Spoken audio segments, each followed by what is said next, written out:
diferença diz respeito às distintas formas com que Demócrito e Epicuro interpretam o movimento de repulsão. Eu não vou aprofundar aqui sobre esse ponto, mas é importante também, já que nós colocamos a questão, acabamos de colocar aqui a questão da liberdade, é que para Marx, Epicuro foi o primeiro a entender a questão da essência do movimento de repulsão. Enquanto Demócrito percebeu apenas enquanto uma existência material. A repulsão aqui, para Marx, é a primeira forma de consciência de si. Eu vou fazer aqui uma extrapolação, mais ou menos o que acontece quando nós discutimos a questão das identidades, por exemplo. Identidade não é algo autorreferencial. Para se ter consciência de qualquer pertencimento ou co-pertencimento, isso só é possível diante do outro, do diferente. Então, o movimento da repulsão seria, para Marx, a primeira forma de consciência de si, porque é ao afastar do outro, ao se distinguir do outro, é que se toma a consciência do do próprio. Seria, então, para Marx, o maior grau de exterioridade que poderia ser pensado. E aí, nós entramos num ponto fundamental da tese de Marx e da diferença que ele estabelece entre Demócrito e Epicuro, que é o princípio epicurista da autoconsciência. Marx demonstra que a introdução da ideia de declinação no mundo dos atos modifica toda a construção do atomismo antigo. Ele considera o seguinte: quando Epicuro estabelece essa questão do crinâmio, do desvio, da declinação, ele rompe com toda a tradição, definitivamente, pelo menos nesse ponto, com as perspectivas, os princípios do atomismo antigo. Em sua análise, Marx ressalta a contradição entre essência e fenômeno.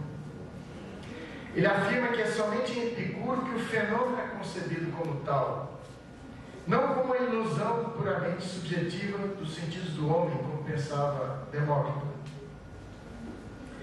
O que se vê aqui, pois, é um rompimento com o materialismo metafísico que, segundo Marx, hipostasia a matéria como uma coisa. O átomo é a forma natural da consciência de si abstrata, e a natureza sensível é apenas a consciência de si objetiva. Marx destaca a afirmação de Epicuro da autoconsciência como princípio da liberdade que se instaura desde o reino da natureza. Princípio da autoconsciência.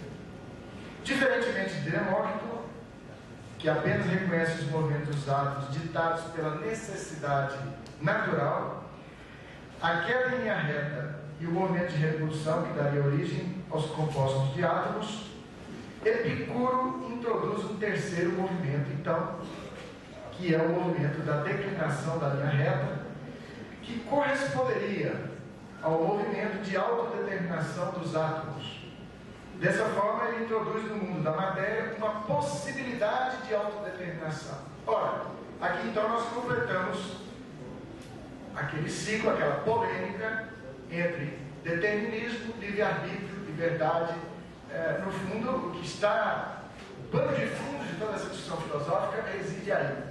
Como conclusão da análise do atomismo epicurista, Marx define Epicuro como o maior iluminista da antiguidade, na medida em que este, Epicuro, afirma a autoconsciência como princípio absoluto da liberdade. Dessa forma, Marx retomará por sua conta, pelo menos em parte, a mudança de foco efetuada por Epicuro, do objeto para o sujeito, do átomo em si para essa representação que pode ser dotada então de consciência ou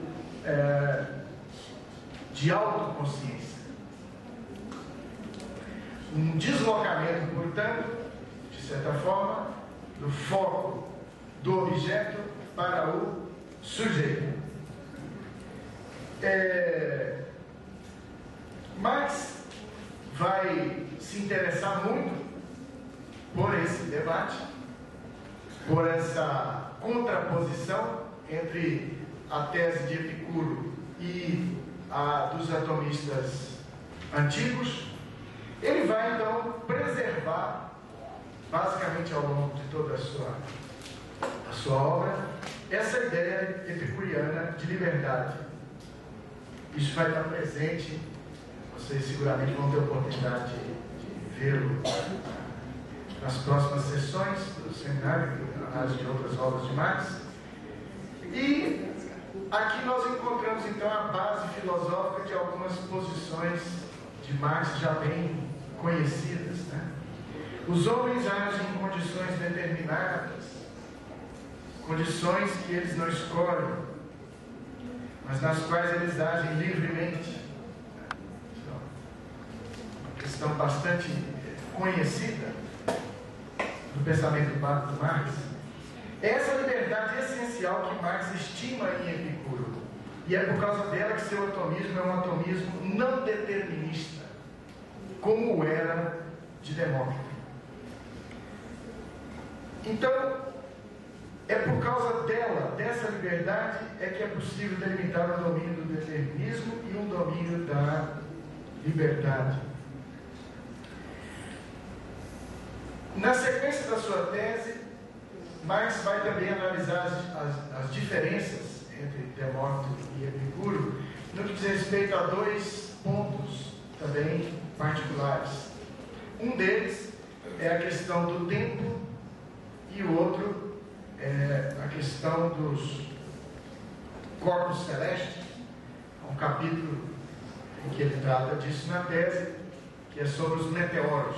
Meteoros, uma referência aí aos corpos celestes. No que diz respeito ao tempo, tanto Demócrito quanto Epicuro vão excluir o tempo do plano da essência.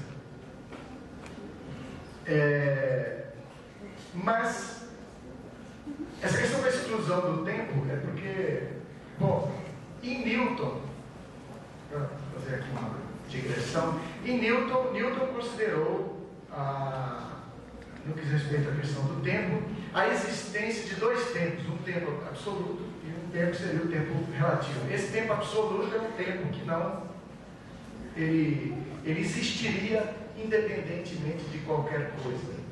É como uma espécie de relógio universal eterno.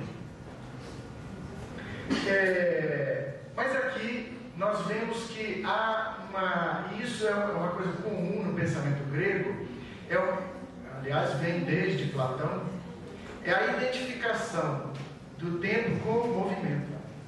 Portanto, se nós falamos em movimento, nós pensamos logo em algo que se move.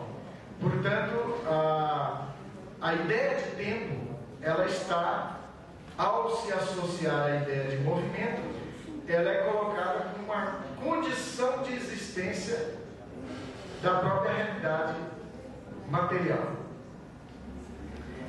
Então, aqui no plano da essência, tanto Demócrito quanto Epicuro vão excluir o tempo, mas transferindo não para a consciência, como faz Demócrito, mas sim para o plano fenomênico, como faz Epicuro. No epicurismo, a temporalidade constitui a marca fundamental dos fenômenos. Os fenômenos não existem fora do tempo. Então, conhecer através dos sentidos as coisas que estão no tempo é aprender atomisticamente a própria condição temporal dos átomos que constituem as coisas. Pois o tempo está no homem, nos seus sentidos, do mesmo modo que está nos fenômenos, nas coisas percebidas.